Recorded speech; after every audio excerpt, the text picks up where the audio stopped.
Baik, shalom.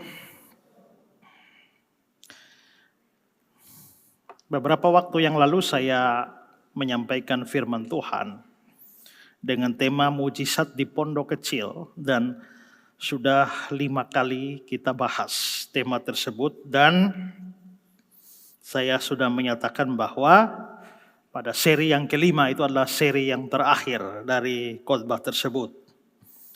Tapi rupanya saya melihat kembali teksnya dan merasa masih ada hal lain yang perlu dibicarakan lagi dari teks yang sama. Karena itu saya tarik kata-kata saya bahwa part 5 itu adalah part yang terakhir.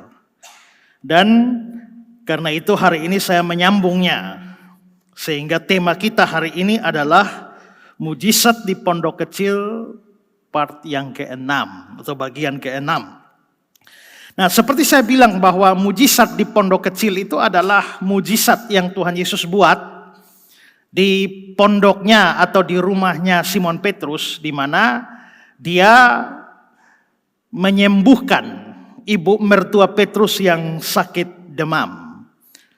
Setelah itu, ibu mertua Petrus sembuh lalu bangun dan melayani Yesus. Tapi sepertinya kalau kita melihat teksnya, kelanjutan teksnya, masih ada mujizat lain yang terjadi di pondok itu. Jadi di pondok kecil itu bukan hanya ada mujizat ibu mertua Petrus disembuhkan, tapi juga ada orang-orang lain yang disembuhkan, dan itu langsung di ayat-ayat selanjutnya, yaitu ayat 16 sampai 17. Mari kita lihat ayatnya. Menjelang malam, dibawalah kepada Yesus banyak orang yang kerasukan setan. Dan dengan sepatah kata Yesus mengusir roh-roh itu dan menyembuhkan orang-orang yang menderita sakit. Ini terjadi di tempat yang sama, pondoknya Simon Petrus. 17. Hal itu terjadi supaya genaplah firman yang disampaikan oleh Nabi Yesaya. Dialah yang memikul kelemahan kita dan menanggung penyakit kita. Nah,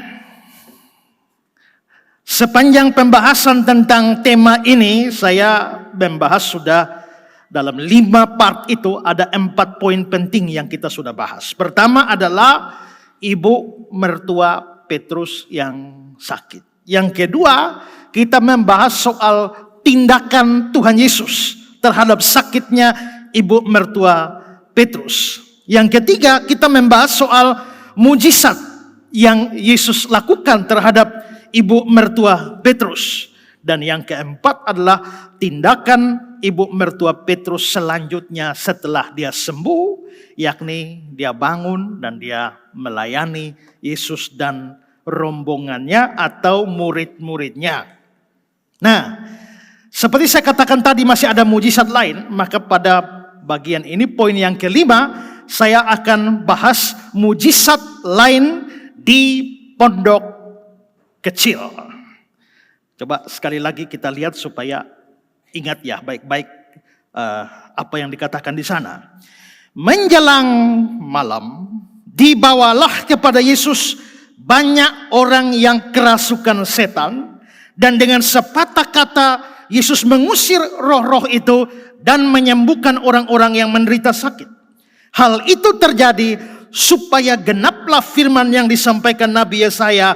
Dialah yang memikul kelemahan kita dan menanggung penyakit kita. Saya mau bahas ayat-ayat ini dengan atau dalam beberapa bagian. Pertama, mari kita lihat waktu di mana banyak orang datang untuk disembuhkan Yesus. Waktunya kapan? Ayat 16. Menjelang malam, jadi hampir malam. Lukas 4 ayat 40. Ketika matahari terbenam. Jadi orang-orang banyak itu datang ke rumah Simon Petrus supaya disembuhkan oleh Yesus. Itu terjadi menjelang malam atau pada saat matahari terbenam. Mengapa orang-orang datang pada waktu seperti itu? Atau bisa juga dikatakan, mengapa orang-orang kerasukan, orang-orang sakit dibawa oleh orang-orang lain itu kepada Yesus menjelang malam? Jawabannya karena hari itu adalah hari Sabat. Seluruh rangkaian kegiatan Yesus hari itu hari Sabat. Markus 1 ayat 21. Mereka tiba di Kapernaum setelah hari Sabat mulai. Yesus masuk ke rumah ibadah dan mengajar. Dia masuk rumah ibadah dan mengajar, menyembuhkan orang kerasukan. Setelah itu keluar dari rumah ibadah, menyembuhkan hamba perwira di Kapernaum. Setelah itu pergi ke rumah Petrus, lalu menyembuhkan ibu mertuanya. Dan menjelang malam, saat matahari terbenam, itu berarti semua ini masih terjadi pada hari yang sama, yakni hari Sabat. Hari Sabat Yahudi tentunya, hari Sabtu. Ya. Nah, jadi mengapa sampai orang-orang ini membawa orang sakit, orang kerasukan pada Yesus pada waktu hampir malam? Jawabannya karena hari itu adalah hari Sabat.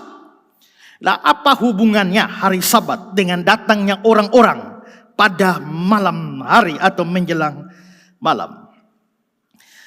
Begini, di dalam hukum Yahudi, ya, peraturan-peraturan Yahudi yang dibuat oleh para ahli Taurat, mereka mempunyai 613 peraturan. Itu yang sudah pernah saya jelaskan. Kemarin saya ada di Yerusalem, lalu melihat orang Yahudi berdoa di tembok ratapan sambil goyang-goyang, menangis-menangis di sana. Sekian lama yang saya tahu adalah mereka berdoa di tembok ratapan, menangis di sana karena meratapi kehancuran bait Allah dan berdoa meminta Mesias segera datang, memulihkan mereka. Tapi pertanyaan saya kepada tour guide itu memberikan jawaban yang lebih dalam lagi. Dia bilang apa? Mengapa mereka menangis-menangis di sana? Karena hukum Yahudi itu ada 613 peraturan yang harus ditaati oleh orang Yahudi. 613. Kalau dari 613 ini, 200 hukum hanya bisa dilakukan kalau ada bait Allah. Kalau bait Allah tidak ada, 200 hukum tidak bisa. Jadi mereka hanya bisa melakukan 413. Dan 200 yang lain hanya bisa dilakukan kalau orangnya tinggal di Yerusalem atau di dalam tanah Israel. Di luar Israel mereka tidak bisa melakukan 200 lagi. Berarti hanya bisa melakukan 213. Maka orang Yahudi di Rusia, orang Yahudi di Amerika, orang Yahudi di Eropa dan negara-negara lain cuma bisa melakukan 213. Kalau orang Yahudinya tinggal di Israel bisa melakukan 413. Kalau bait Allah ada baru 613. Masalahnya bait Allah tidak ada. Berdiri di tempat bait Allah sudah ada masjid. Berarti mereka tidak bisa melakukan 200 yang lain. Hanya bisa 413. Dan keselamatan mereka tergantung dari melakukan 613 itu. Sehingga dengan tidak ada bait Allah hanya bisa lakukan 413. Berarti mereka belum bisa selamat.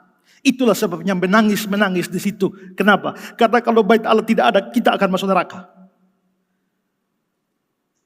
Maka mereka menangis, berdoa, berharap bait Allah ada supaya bisa lakukan 200 yang lain dan dengan demikian bisa selamat.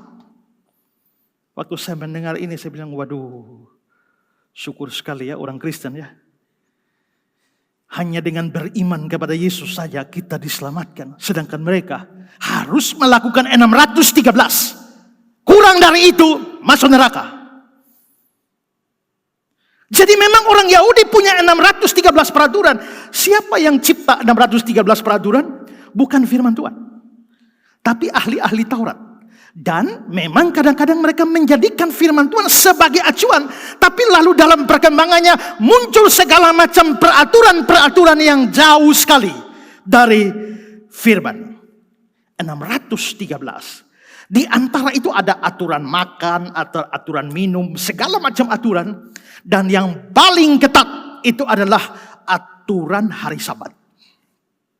Pada hari Sabat ada hal-hal yang harus dilakukan dan ada hal-hal yang tidak boleh dilakukan pada hari Sabat.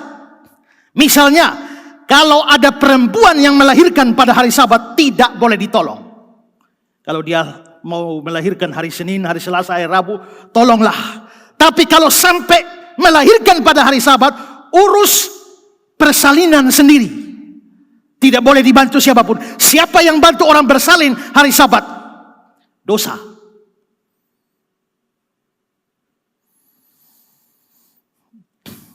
Kalau ada tahu-tahu hari Sabat, lampu bocor, minyak tumpah, tidak boleh ditadah, tidak boleh diperbaiki. Biarkan minyak itu tumpah, lampu padam, kamu padam sepanjang hari. Lewat hari Sabat, baru boleh perbaiki lampunya. Kenapa? Kan firman bilang pada hari Sabat itu tidak boleh bekerja. Waktu kamu menambal lampu yang bocor, itu kamu bekerja. Jadi kamu dosa.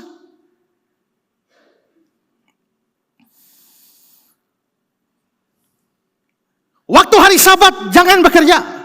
Memikul beban tertentu itu sama dengan bekerja. Maka pada hari lain kamu boleh pakai topi. Topi mau lebar apapun kamu boleh pakai. Tapi khusus hari Sabat, lebar topi tidak boleh lebih dari 3 cm. Lebih dari 3 cm kamu pikul beban, yaitu topi. Dan itu namanya bekerja. Jadi pakai topi pada hari Sabat itu berdosa. Tidak boleh memetik buah pada hari Sabat. Karena waktu kamu petik buah, kamu bekerja. Itu dosa. Hari lain silakan petik. Hari Sabat tidak boleh. Tidak boleh pakai sepatu yang paku-pakunya besar. Itu dosa. Pada hari Sabat, keluar rumah tidak boleh bawa jarum. Jarum jahit. Karena waktu kamu bawa jarum, itu namanya bawa beban. Bawa beban itu sama dengan bekerja. Dan bekerja itu dosa. Bawa jarum pada hari Sabat itu dosa. Tiap hari kamu boleh makan telur. Tapi khusus untuk telur yang keluar dari ayam pada hari Sabat, tidak boleh kamu makan.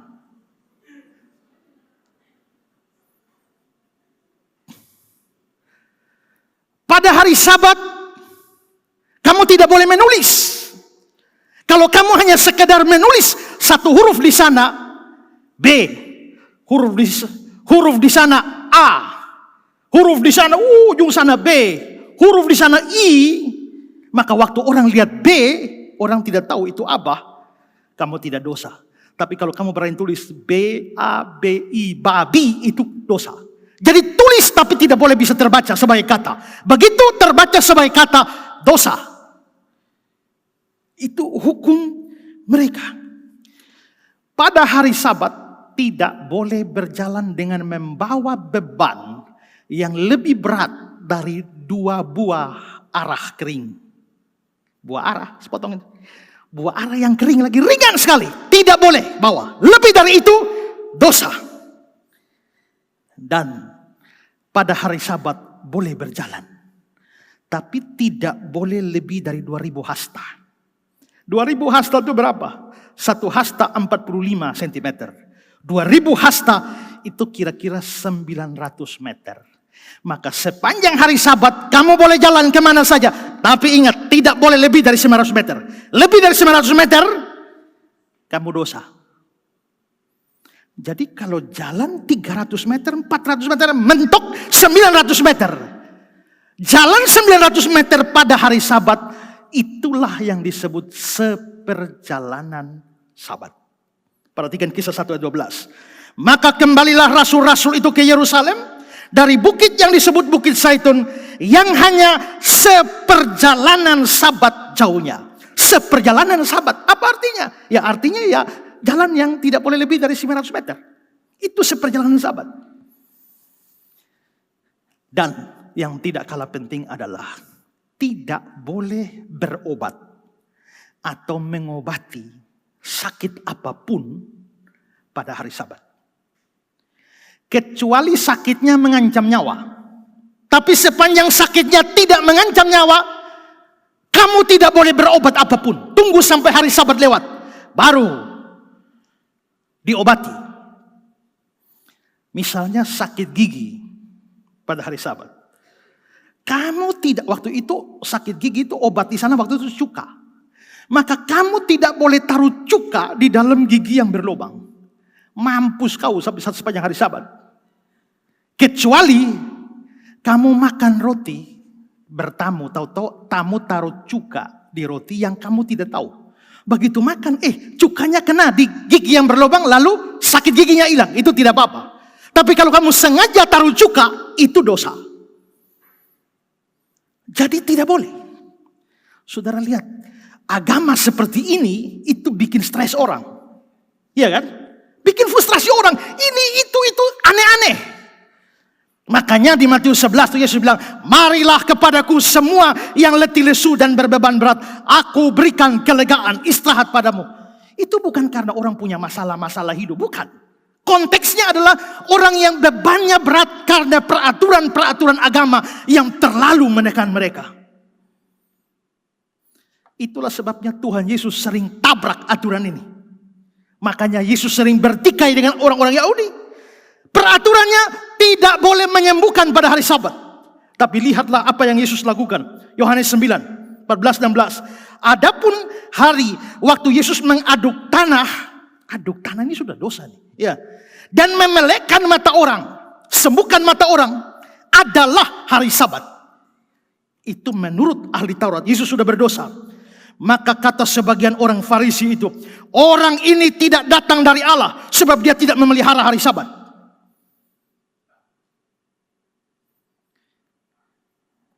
Kalau tidak datang dari Allah, datang dari mana?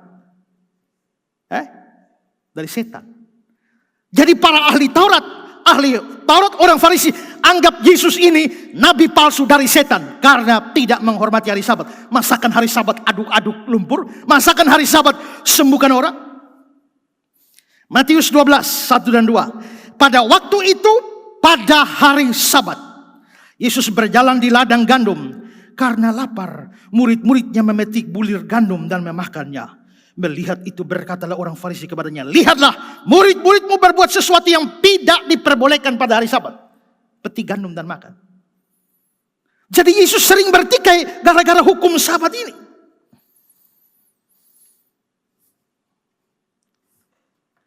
Nah, sekarang saudara, hari ketika Yesus di Kapernaum itu hari Sabat. Kira-kira kalau mereka bawa orang sakit, bawa jarum saja dosa. Bawa lebih berat dari 2 arah kering dosa. Pakai topi dosa. Saya lupa tadi, pakai anting pada hari Sabat dosa. Pakai sepatu yang ada paku besar begini dosa. Apalagi pikul orang sakit. Mengerti? Kalau orang sakit masih baik. Kalau orang kerasukan. Ya. Karena orang kerasukan dia tidak diam tenang. Lalu saudara pikul dia datang. Tidak. Kalau dia berontak di jalan. Saya pernah menghadapi orang kerasukan saudara. Itu pagar kira-kira tinggi dari sini model kayak AC sana tuh. Dia lompat 1 kali lewat. Ya. Pernah ada pendeta kerasukan di Pulau Semau sana. Waktu kami pelayan ke sana. Kira-kira 10 pemuda pegang orang satu itu tidak bisa lawan. Karena kekuatannya sudah bukan kekuatan manusia, kekuatan setan. Kalau saudara baca di Alkitab, rantai-rantai dia putus. Nah, kalau di tengah jalan lalu orang kerasukannya berulah. Kira-kira yang bawa keluarkan tenaga tidak? Pasti. Mereka baku lapis di situ. Dan baku lapis di situ artinya keluar tenaga, dan keluar tenaga dosa. Jadi bagaimana? Ya, masalahnya coba lihat Markus 1 ayat 32. Menjelang malam sesudah matahari terbenam, dibawalah kepada Yesus semua orang yang menderita sakit dan kerasukan. Ini kemungkinan besar pakai tandu dan lain sebagainya. Bawa jarum dosa, apalagi tandu. Apalagi tilam, apalagi tempat tidur. Nah, kalau begitu, bagaimana? Kalau berani bawa orang sakit dan orang kerasukan pada hari Sabat dosa semua. Jadi bagaimana? Bawalah pada malam hari. Waktu bawa pada malam hari ada dua kemungkinan. Waktu itu masih hari Sabat. Bawa malam hari supaya orang tidak lihat.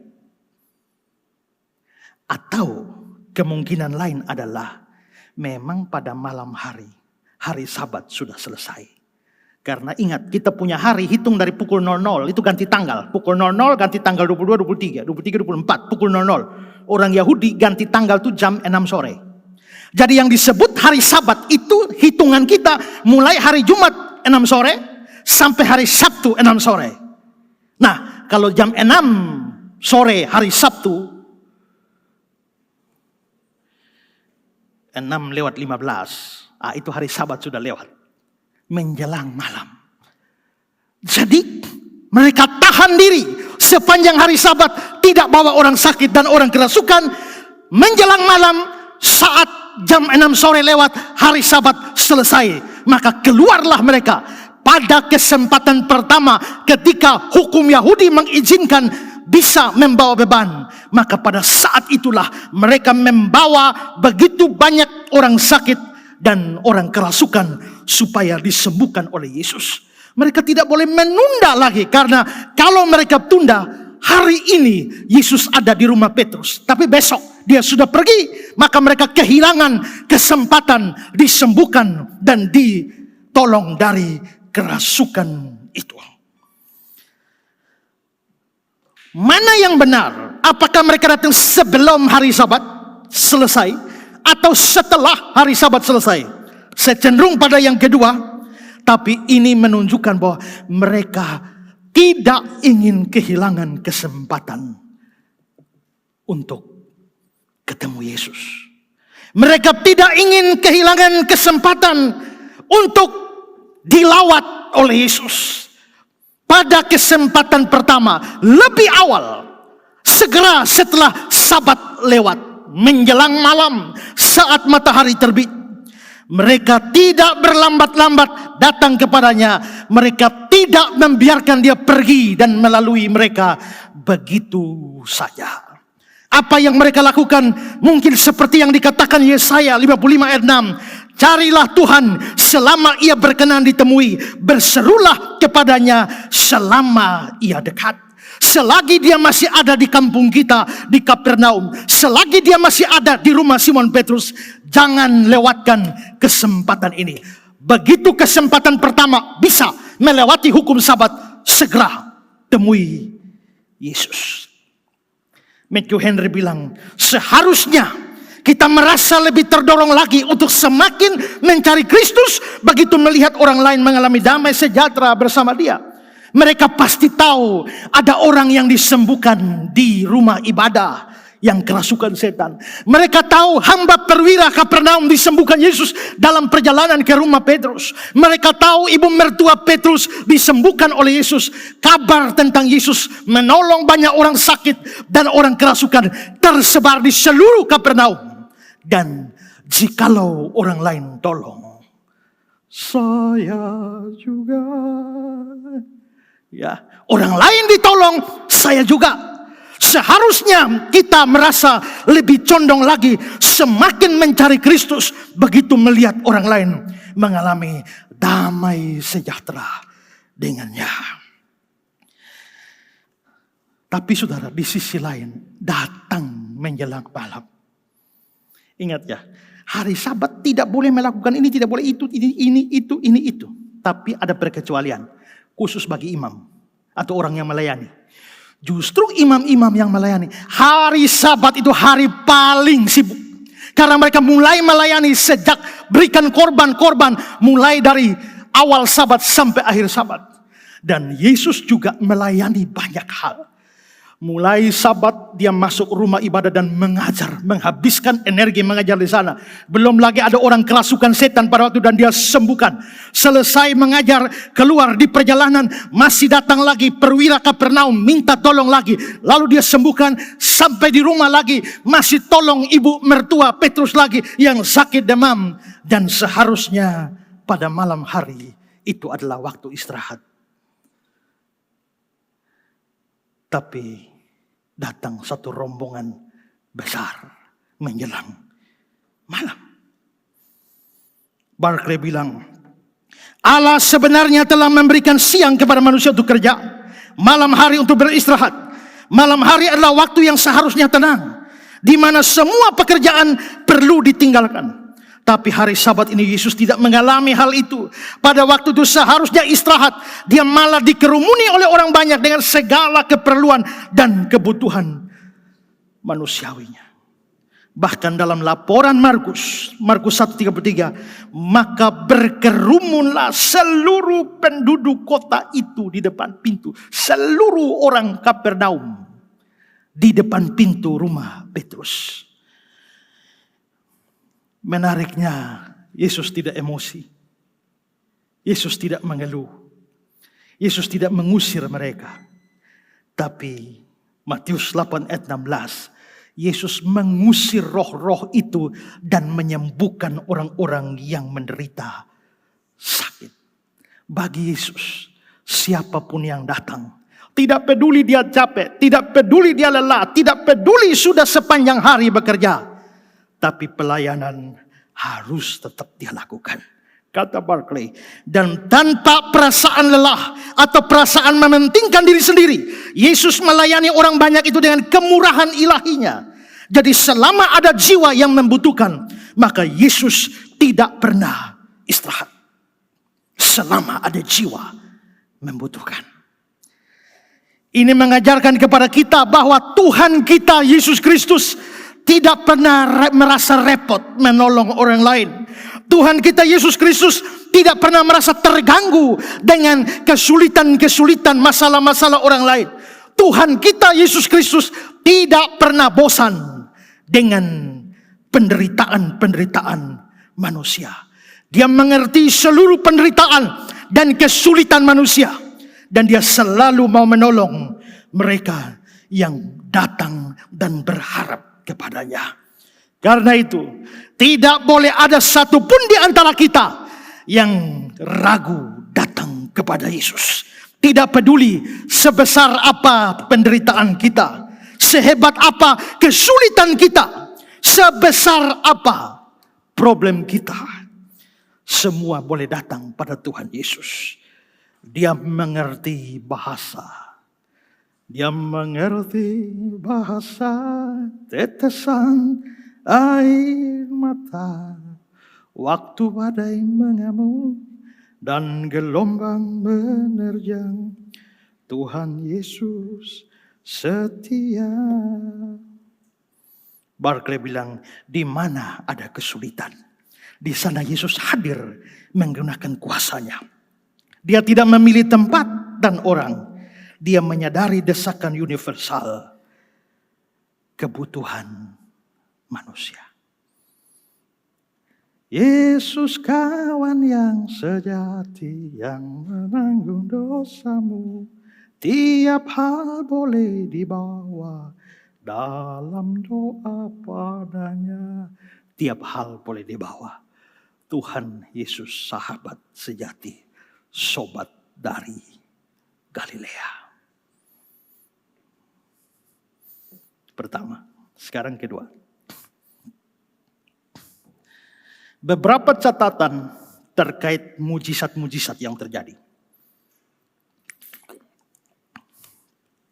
Dari ayat yang kita baca tadi, mujizat apa yang terjadi? 2. Orang kerasukan disembuhkan, Yesus usir setan-setan. Dan yang kedua, orang sakit disembuhkan. Penyakit-penyakit lenyap. Yesus sembuhkan sakit dan usir setan. Penyembuhan untuk orang sakit, pengusiran setan untuk orang kerasukan. Kita mau belajar apa dari sini? Pertama, ini menunjukkan bahwa kerasukan setan dan sakit penyakit itu dua hal yang berbeda. Memang ada kasus di mana orang sakit karena kerasukan setan. Matius 12:22. Kemudian dibawalah kepada Yesus seorang yang kerasukan setan, orang itu buta dan bisu. Jadi bisa jadi orang ini dibutakan, ya, atau dibuat sakit, dibisukan oleh setan. Tapi pada umumnya dirasuk setan dan sakit itu dua hal berbeda. Karena Alkitab sering menyebutkannya secara terpisah. Markus 1:34. Menyembuhkan banyak orang yang menderita bermacam-macam penyakit. Itu kesembuhan dari sakit. Dan mengusir banyak setan. Berarti kerasukan setan. Lain. Matius 10. Untuk mengusir roh-roh jahat. Melenyapkan penyakit. Segala penyakit. Lukas 9. Untuk menguasai setan-setan. Dan untuk menyembuhkan penyakit-penyakit. Lukas 13:32. Aku mengusir setan dan menyembuhkan orang. Berarti usir setan dan menyembuhkan penyakit itu beda. Orang kerasukan setan dan orang sakit itu beda. Clark berkata, Lukas menyebutkan baik setan-setan dan penyakit-penyakit. Karena itu, setan dan penyakit tidak sama. Penanganan atau pengobatan dari keduanya tidak sama. Setan-setan harus diusir, penyakit-penyakit harus disembuhkan. Pengertian ini penting karena ada banyak orang Kristen yang menganggap bahwa apa saja sakit penyakit pasti ada setan di balik itu. Waktu kamu sakit flu, dalam nama Yesus setan flu kami usir. Tidak ada setan di balik flu. Itu ada kuman penyakit atau bakteri atau virus, tapi tidak ada setan di situ. Orang sakit kepala, ini pasti setan. Dalam nama Yesus, roh sakit kepala kami usir. Mungkin kamu kurang tidur. Tapi itu sering terjadi.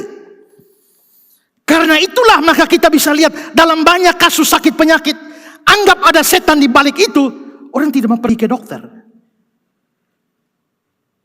Dokter-dokter selalu dilihat sebagai kontras dengan kuasa Allah. Saudara-saudara, saya sakit tidak bergantung pada dokter, hanya Tuhan saja. Memangnya dokter itu nabi palsu atau dari setan? Mengapa tidak bisa Tuhan menolong kamu melalui dokter? Kira-kira sudah tiga orang mati yang saya kubur gara-gara sakit, lalu menganggap bahwa ini dari setan, tidak mau ke dokter, pada saat parah lari ke dokter sebelum sampai dokter mati. Itu salah satu dari non kurus itu. Karena anggapan bahwa sakit itu pasti ada setan di balik semua itu, atau ada roh jahat di balik semua itu. Ini yang terjadi pada waktu beberapa tahun silam ya di Kupang sini. Ada orang sakit ayan. Ini betul-betul sakit ayan.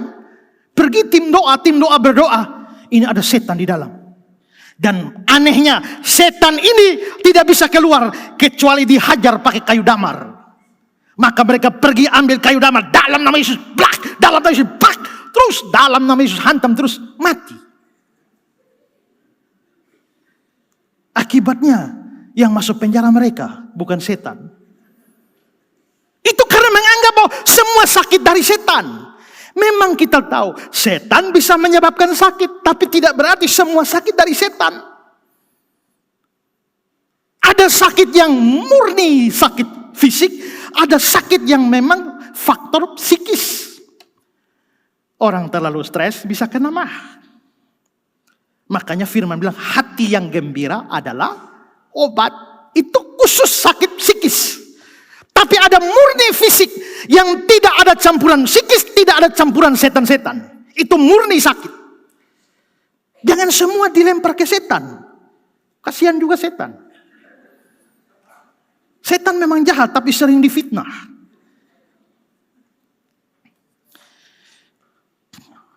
Waktu saya kuliah dulu di Malang, lalu ada satu mahasiswa baru, saya sudah kira-kira tingkat 3. Lalu datanglah satu mahasiswa baru, orang Bali tapi tinggal lama di Soe. Namanya Made. Lalu begitu bagi kamar, dia satu kamar dengan saya. Tapi dia cerita bahwa di Soe dia terlibat persekutuan doa. Dan dia dapat karunia penglihatan atau bisikan dari Tuhan. Kalau dia berdoa, Tuhan bisa bisik sesuatu pada dia. Jelas suara Tuhan. Saya juga tidak terlalu percaya, tapi ya itu kesaksian dia. Dia satu kamar dengan saya. Satu hari saya mengalami sakit kepala yang terus beruntun. Saya pikir-pikir, aduh ini kenapa ini? Ya, Made, ya Kak, lu bisa berdoa ke saya? Bisa Kak, tolong lu berdoa, tanya Tuhan, saya kira-kira ada dosa apa ini sampai ini sakit kepala nih. Kalau memang ada dosa, Tuhan nyatakan lewat lu supaya saya sadar dosa, minta ampun supaya sakit kepala ini bisa hilang. Baik Kak, kita dua menyanyi. Orang lain kau hampiri, jangan jalan terus. Yesus, Yesus. Tiba-tiba dia ngomong, kita dua ada serius. Kak, saya melihat ada satu tangan terulur.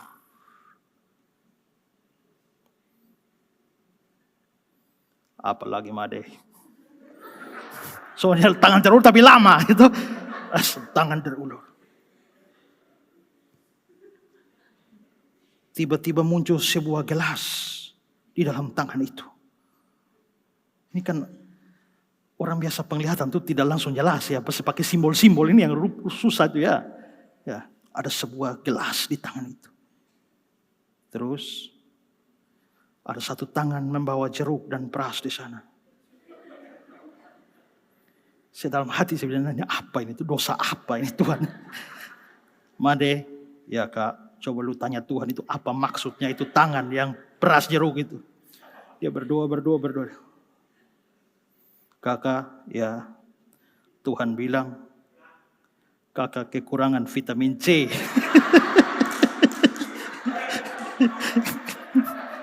Hari itu saya ketawa, sakit kepala hilang memang. Ya. Tapi setelah itu saya renung-renungkan ada baiknya juga. Ya, karena ini pertama kali kasus saya dapat orang penglihatan dan dia hubungkan dengan masalah medis, kekurangan vitamin C. Kebanyakan orang kan penglihatan selalu hubungan dengan setan. Tapi hari ini itu dihubungkan dengan non-setan, vitamin C. Jadi terlihatlah bahwa sakit dengan kerasukan beda. Jangan anggap semua sakit adalah kerasukan atau ada setan di balik semua. Dua hal berbeda. Memang ada sakit gara-gara setan, itu harus diteliti, harus diselidiki. Ya, kalau sakit karena masalah psikis, ya solusinya hati gembira adalah obat. Healing. Ya, nah, itu kalau psikis itu healing. Ya, kalau sakit fisik minum obat. Kalau karena setan, usir setannya. Begitu penanganannya. Karena kalau flu saja lu berdoa puasa usir setan, bagaimana juga tidak bisa. Saya jalan-jalan dengan motor sakit kepala, mampir di teman, ada obat sakit kepala, bilang maaf Pak, di sini kita hanya mengandalkan Tuhan saja.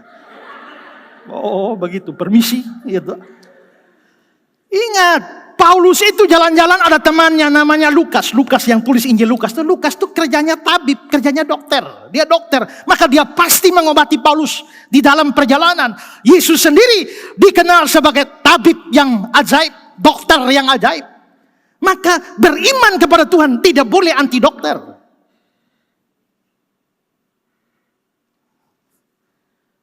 Itu dua hal yang berbeda. Sekarang kedua.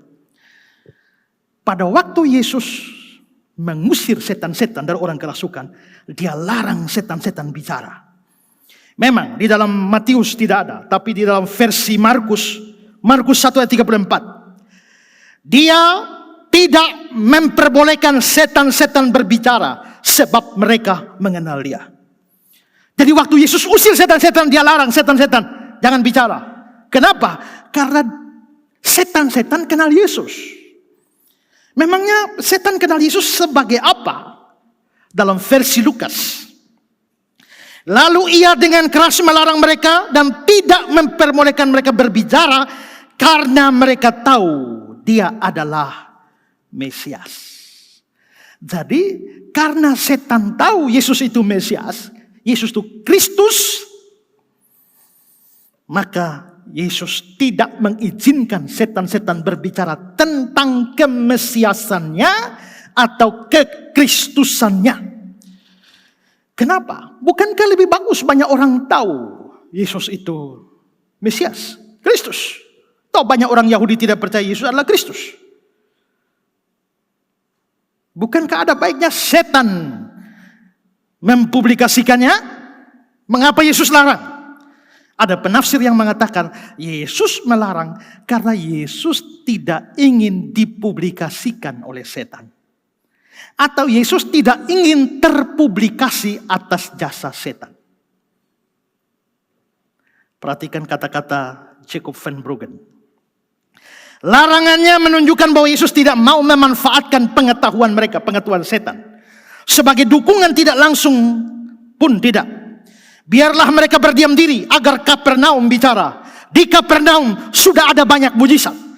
Kalau dia Mesias, biarlah orang-orang Kapernaum yang sudah merasakan kuasanya itu yang bersaksi, bukan setan-setan ini yang bersaksi.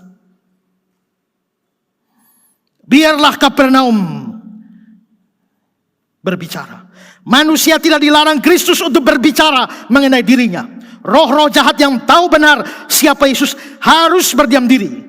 Larangan itu merupakan imbauan kepada hadirin. Mereka lah yang harus bicara. Dengan kata lain, Yesus mau katakan, setan-setan diam. Yang harus bicara adalah orang Kapernaum. Yang harus bicara mereka yang sudah sembuh dari sakit.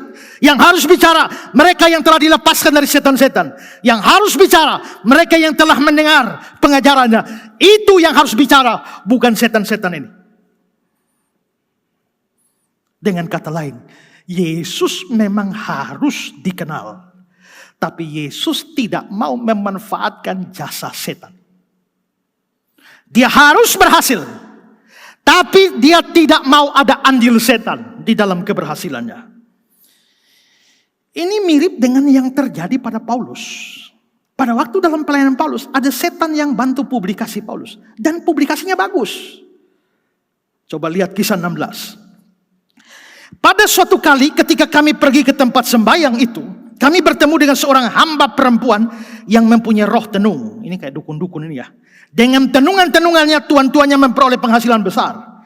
Dia mengikuti Paulus dan kami dari belakang sambil berseru katanya, orang-orang ini adalah hamba Allah yang maha tinggi. Mereka memberitakan kepadamu jalan keselamatan. Kira-kira setannya bicara baik apa tidak? Orang-orang ini adalah hamba Allah yang maha tinggi. Benar? Benar. Mereka memberitakan padamu jalan keselamatan. Benar? Benar. Bagus. Bagus, ini publikasi gratis tuh. Jadi pelayanan Paulus dan siapa Paulus dan kawan-kawan didukung oleh setan. Bagaimana sikap Paulus? Ayat 18. Hal itu dilakukan beberapa hari lamanya. Tapi ketika Paulus tidak tahan lagi dengan gangguan itu, dia berpaling dan berkata kepada roh itu, demi nama Yesus Kristus, aku menyuruh engkau keluar dari perempuan ini. Seketika itu juga keluarlah roh itu. Sekilas, kalau setan menyampaikan kepada orang-orang Yesus Mesias, ada untung bukan? Ya. Kalau roh jahat ini menyampaikan kepada orang banyak bahwa Paulus itu adalah hamba Allah yang maha tinggi, beritakan jalan keselamatan. Ada bagus? Berhasil? Bagus tuh. Tapi kenapa Yesus melarang mereka bicara? Kenapa Paulus mengusir roh jahat itu? Karena mereka tidak mau mendapatkan dukungan sekecil apapun dari setan untuk keberhasilan. Karena mereka tidak mau keberhasilan mereka di sana ada sekian persen andil setan di dalamnya. Menurut saya ini penting bagi kita. Jangan membiarkan dirimu mendapatkan keuntungan apapun kalau ada andil setan di dalam. Jangan biarkan dirimu jadi anggota dewan karena ada dukungan setan sekian persen di dalamnya. Jangan jadikan dirimu menjadi pimpinan, entah di kantor, di kecamatan, di kelurahan, di kota, atau dimanapun juga, dengan ada sekian persen dukungan setan. Memang setan ini terjun dalam banyak bidang. Pada waktu saya kecil, masih tinggal di kampung di Camplong sana. Biasanya ada por seni. pekan olahraga dan kesenian antar SD. Dan saudara, itu pertandingan paling heboh itu adalah voli. Yang main voli cuma 6 orang, tapi setan-setan di belakangnya banyak. Masing-masing kelompok grup turun, itu dukungan setannya luar biasa.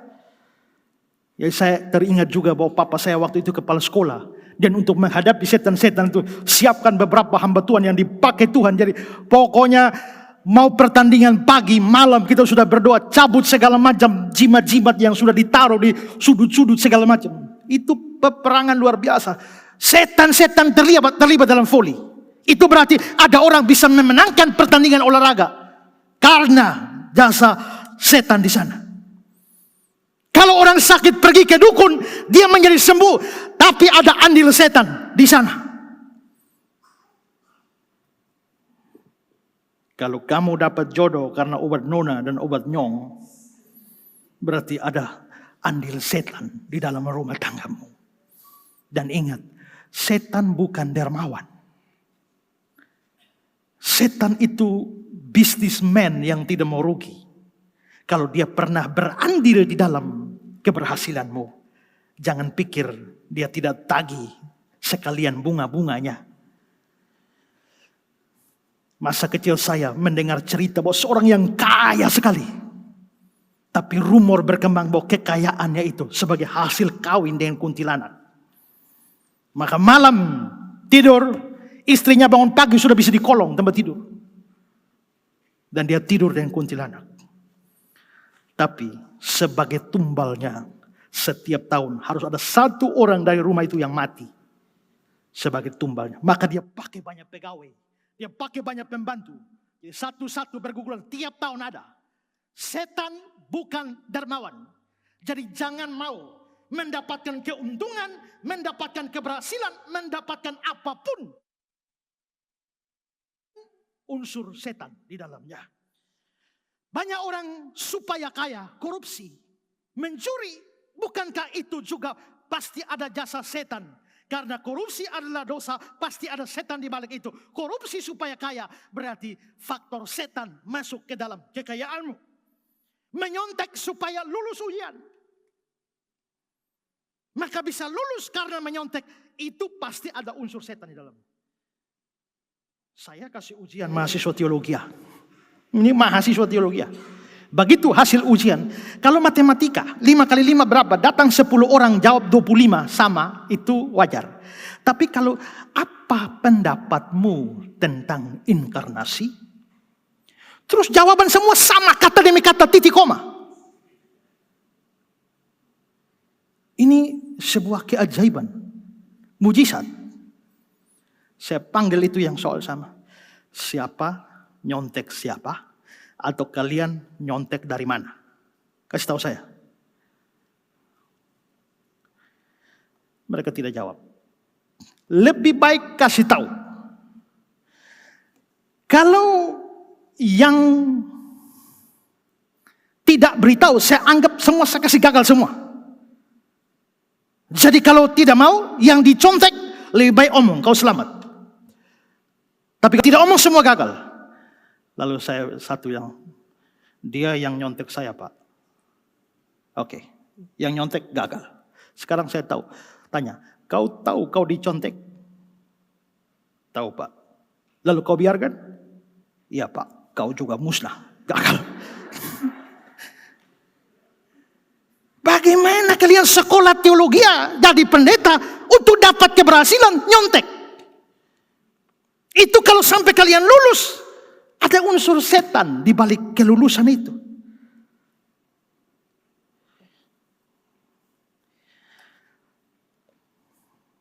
Yesus tidak mau mendapatkan jasa setan.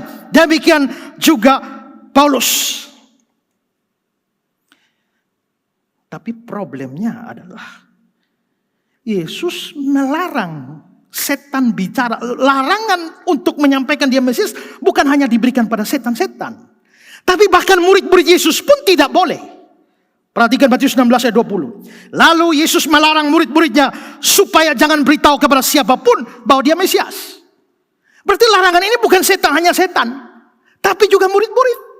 Lah kenapa? Kalau begitu ada jawaban yang lebih dalam daripada sekedar tidak mau mempergunakan jasa setan. Karena begini, orang Yahudi terlanjur punya pandangan tentang Mesias yang salah. Mereka punya konsep Mesias politis. Yang kalau Mesias datang, dia pasti jadi raja politis. Dia jadi raja, maka dia akan usir orang Romawi dan membawa Israel kepada masa jaya seperti zaman Daud dan Salomo. Maka Mesias itu harus jadi raja. Mereka pernah curiga Yesus itu Mesias. Makanya mereka paksa dia jadi raja. Yohanes 6 ayat 15. Mereka hendak datang dan hendak membawa dia dengan paksa untuk menjadikan dia raja. Nah sekarang saudara bayangkan, kalau setan bicara Yesus itu Mesias, murid-murid juga sampaikan dia Mesias, semua orang tahu Yesus Mesias, apa yang terjadi? Mereka akan angkat dia jadi raja. Lalu kalau dia sudah jadi raja atau dipaksa orang tahu dia Mesias, siapa berani bunuh Mesias? Tidak akan ada yang berani bunuh Mesias. Berarti Yesus tidak akan pernah naik ke salib. Waktu Yesus tidak naik ke salib, dosa manusia tidak tertebus dan semua kita masuk neraka. Jadi untuk sementara waktu, jangan dulu beritakan. Biarkan aku naik ke atas kayu salib. Mati dulu. Selesai pekerjaan penebusan. Barulah beritakan. Aku ini Mesias. Dengan kata lain. Di balik larangan pemberitaan dia Mesias. Yesus mau fokus kepada misi penebusan. Yang diberikan Bapanya kepada dia. Ketiga. Ini membuktikan kemahakuasaan Yesus. Sebelumnya dia mengajar hebat. Dia sudah usir setan. Dia sembuhkan jarak jauh hamba perwira Kapernaum. Dia taruh tangan, demam ibu mertua Petrus hilang. Sekarang datang banyak orang. Orang-orang kerasukan dia sembuhkan. Sepatah kata setan-setan lari semua. Dan dia sembuhkan segala penyakit. Tidakkah ini membuktikan bahwa Tuhan kita berkuasa atas setan-setan dan atas sakit penyakit? Henry mengatakan betapa berkuasanya sang penyembuh itu. Dia menyembuhkan semua orang yang dibawa kepadanya. Tidak peduli sebanyak apa. Kristus bukan sekedar menyembuhkan satu jenis penyakit, melainkan bermacam-macam penyakit. Sebab perkataannya adalah obat bagi penyakit. Sepatah kata dia katakan sembuh. Kalau Tuhan mau sembuhkan, tidak ada mustahil. Walaupun dia tidak selalu mau menyembuhkan. Dia mau kita bergumul dengan penyakit atau penderitaan karena ada rencana lain. Tapi sepanjang dia mau, tidak ada yang sukar. Tidak ada nabi seperti ini. Tidak ada rasul seperti ini. Tidak ada pendiri agama seperti ini.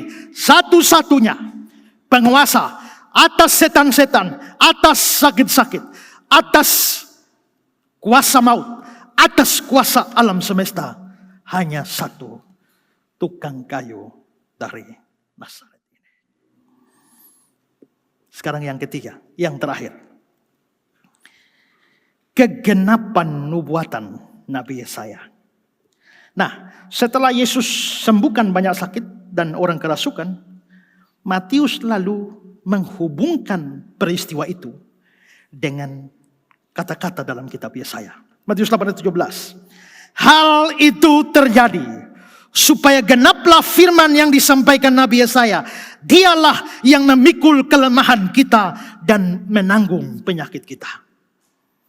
Ini Matius kutip dari Yesaya 53 ayat 4. Tetapi sesungguhnya penyakit kitalah yang ditanggungnya, kesengsaraan kita yang dipikulnya.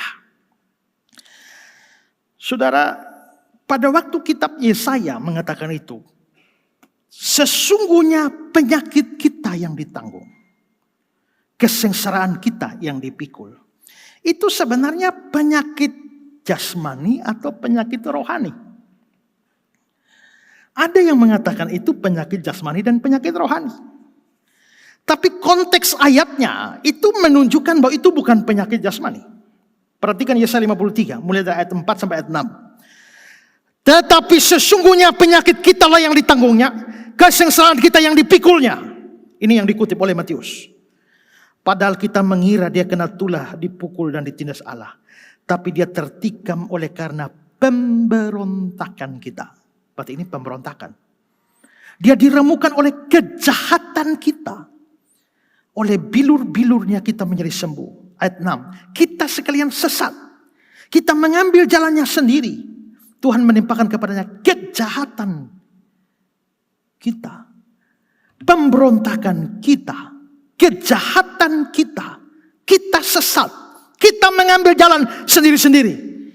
Jelas di sini, kalau kita jahat, kita sesat, kita ambil jalan sendiri, kita memberontak, lalu dikatakan penyakit kita yang ditanggung. Ini bukan flu, bukan kanker, bukan gula darah, bukan sakit macam-macam, lumpuh, buta, tuli, bisu, bukan. Ini penyakit rohani, pemberontakan kita, dosa kita kepada Allah. Dan konteks ini didukung juga karena Rasul Petrus mengutip ayat yang sama di dalam suratnya 1 Petrus dengan menghubungkannya dengan dosa. 1 Petrus 2. Dia tidak berbuat dosa, tipu tidak ada dalam mulutnya. Ketika dia dicaci maki, dia tidak membalas dengan mencaci maki.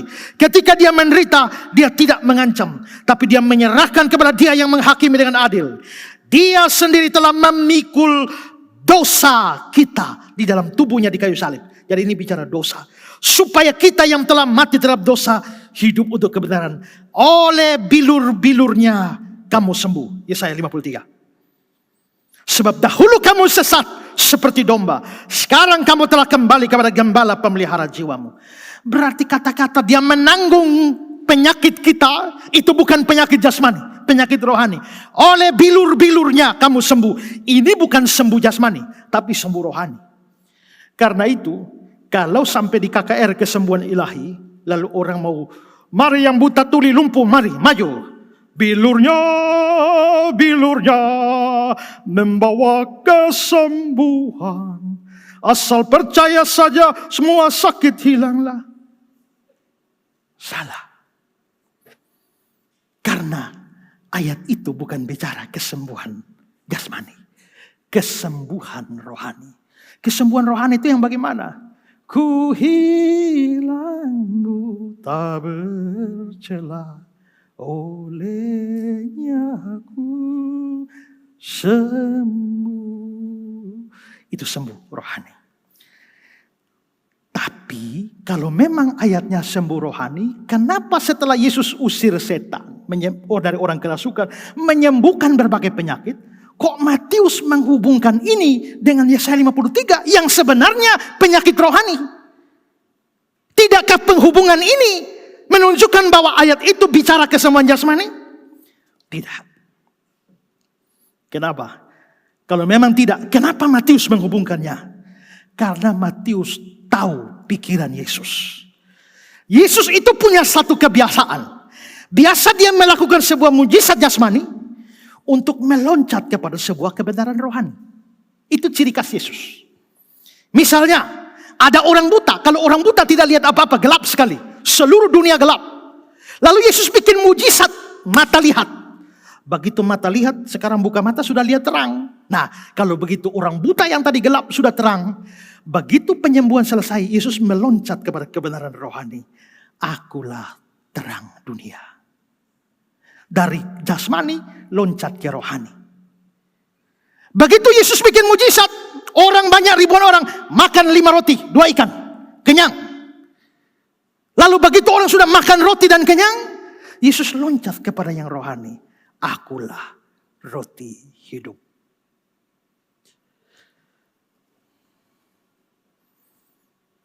Yesus bangkitkan Lazarus. Orang mati bangkit. Itu jasmani. Begitu kebangkitan orang mati yang jasmani ini terjadi, Yesus loncat ke rohani. Akulah kebangkitan dan hidup. Itu kebiasaan Yesus. Kalau begitu, di pondok Simon Petrus terjadi banyak kesembuhan jasmani. Benar, ya. Maka Matius menghubungkan, ini berarti harus loncat dari kebenaran jasmani. Yesus menyembuhkan orang sakit, harus loncat kepada perkara rohani.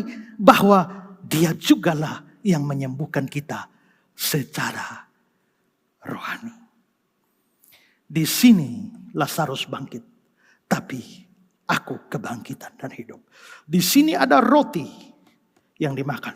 Aku roti hidup. Di sini orang buta disembuhkan. Aku terang dunia. Di sini orang sakit disembuhkan. Tapi aku penyembuh penyakit rohani. Perhatikan kata-kata John Calvin. Matius mengutip nubuatan ini setelah menceritakan bahwa Kristus menyembuhkan bermacam-macam penyakit. Sekalipun sudah tentu bahwa ia ditetapkan bukan untuk menyembuhkan tubuh, tapi untuk menyembuhkan jiwa. Karena adalah penyakit rohanilah yang dibicarakan oleh sang nabi, maksudnya Nabi Yesaya. Tapi dalam mujizat-mujizat yang dilakukan Kristus dalam menyembuhkan tubuh, dia memberi suatu bukti tentang keselamatan yang ia bawa kepada jiwa kita. Karena itu kesembuhan itu mempunyai hubungan yang lebih luas dengan jiwa daripada tubuh. Karena ia ditetapkan sebagai dokter untuk jiwa. Dan sesuai dengan itu, Matius menerapkan pada lahiriah yang termasuk pada kebenaran dan kenyataan. Kalau begitu, memang mujizat yang Yesus buat tidak pernah untuk mujizat itu sendiri. Setiap mujizat yang kamu alami harus membawa kamu kepada kebenaran rohani. Itu baru tujuan mujizat tercapai. Naaman di perjanjian lama, orang sakit kusta, disembuhkan oleh Tuhan melalui Nabi Elisa dengan cara mandi di sungai Yordan. Begitu dia mandi di sana, dia sembuh. Naaman mengalami mujizat jasmani. Tapi begitu mujizat jasmani terjadi, dia loncat kepada kebenaran rohani. 2 Raja-Raja 5 ayat 15. Sekarang, next. Sekarang aku tahu di seluruh bumi tidak ada Allah kecuali di Israel. Dia masuk dari kesembuhan dari kusta, loncat kepada pengakuan akan Allah Israel. Yitro ketika melihat mujizat-mujizat yang dilakukan lewat menantunya Musa di tanah Mesir, dia loncat kepada kebenaran rohani. Keluaran 18. Terpujilah Allah yang menyelamatkan kamu dari tangan orang Mesir, dari tangan Firaun. Sekarang aku tahu Tuhan lebih besar dari segala Allah. Dari mujizat jasmani loncat kepada kebenaran rohani. Petrus menangkap ikan sepanjang malam tidak dapat. Dan dia hanya kenal Yesus itu guru. Tapi begitu mujizat terjadi, dia tangkap ikan banyak. Dia meloncat kepada kebenaran rohani. Lukas 5. Simon menjawab, Guru. Ingat ya, dia hanya aku Yesus guru.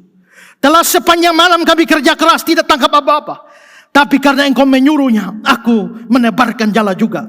Dan setelah mereka melakukannya, mereka menangkap sejumlah besar ikan. Sehingga jala mulai koyak.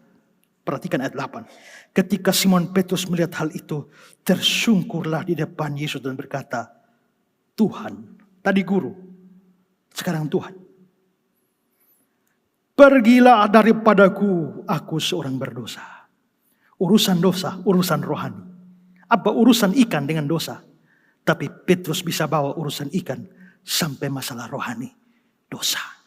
Semua kebaikan Tuhan yang sifatnya jasmani harus bawa kamu sampai pada kebenaran rohani.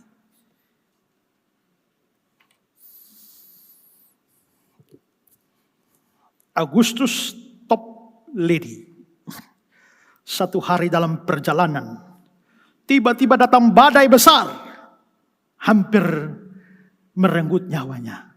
Tapi tiba-tiba dia ketemu satu batu besar. Dan di batu itu ternyata ada cekungan atau lubang ke dalam. Ya. Lalu dia akhirnya masuk ke dalam lubang di dalam batu itu. Badai hantam begitu hebat. Tapi dia berlindung di dalam batu itu. Begitu dia keluar, badai sudah selesai. Itu jasmani. Tapi itu membuat dia loncat kepada rohani. Dunia sedang dihantam oleh badai kebinasaan karena dosa. Tapi dalam Kristus orang bisa diselamatkan. Sama seperti batu ini melindungi saya dari badai. Kristus melindungi saya dari kebinasaan kekal. Berarti batu ini tempat berlindung. Kristus juga tempat berlindung. Akhirnya dia menulis, padamu batu zaman, aku dapat lindungan. Rock of ages cleft for me. Atau versi yang lain, batu karang yang teguh, kau tempatku berlindung. batu karang itu jasmani. Tapi dia meloncat kepada kebenaran rohani. Ketika kita sembuh dari penyakit jasmani, harus membuat kita meloncat bahwa Kristuslah penyembuh penyakit rohani, dosa, kejahatan kita. Ketika kita mengalami penyelamatan dari satu bahaya jasmani, harus mengarahkan kita pada Kristus, juru selamat dari bahaya rohani, kebinasaan kekal. Ketika kita dapat berkat-berkat jasmani, harus mengarahkan kita pada Kristus yang adalah sumber segala berkat di sorga bagi kita. Ketika kita merasakan segala macam kepuasan secara jasmani, harus membawa kita pada Kristus yang dapat memberikan kepuasan secara rohani. Apa artinya orang buta disembuhkan, tapi tetap buta secara rohani sehingga tidak bisa lihat kebaikan-kebaikan Tuhan? Apa artinya seorang lumpuh disembuhkan, tapi tetap lumpuh secara rohani dan tidak bisa berbuat apa-apa bagi Tuhan? Apalah artinya seorang bisu disembuhkan dan bisa bicara, tapi tetap bisu secara rohani sehingga tidak bisa bersaksi tentang kebaikan Tuhan? Apa artinya seorang tuli disembuhkan, bisa mendengar, tapi tetap tuli secara rohani sehingga tidak bisa mendengar firman Allah? Apa artinya orang lapar diberi makan sehingga kenyang, tapi secara rohani dia tetap lapar dan haus akan kebenaran? Apa artinya seorang mati dibangkitkan, tapi dia tetap mati secara rohani sehingga tidak bisa percaya kepada Kristus? Kalau semua berkat jasmani berakhir di sini, kamu gagal mendapatkan tujuan utama itu terjadi. Tujuan Tuhan membuat mujizat, kebaikan-kebaikan jasmani, untuk membuat kamu bisa meloncat kepada hal-hal yang rohani. Kalau begitu, pikirkanlah semua kebaikan jasmani yang sudah kamu terima, dan harus membuat kamu menerima Kristus untuk semua perkara-perkara rohani.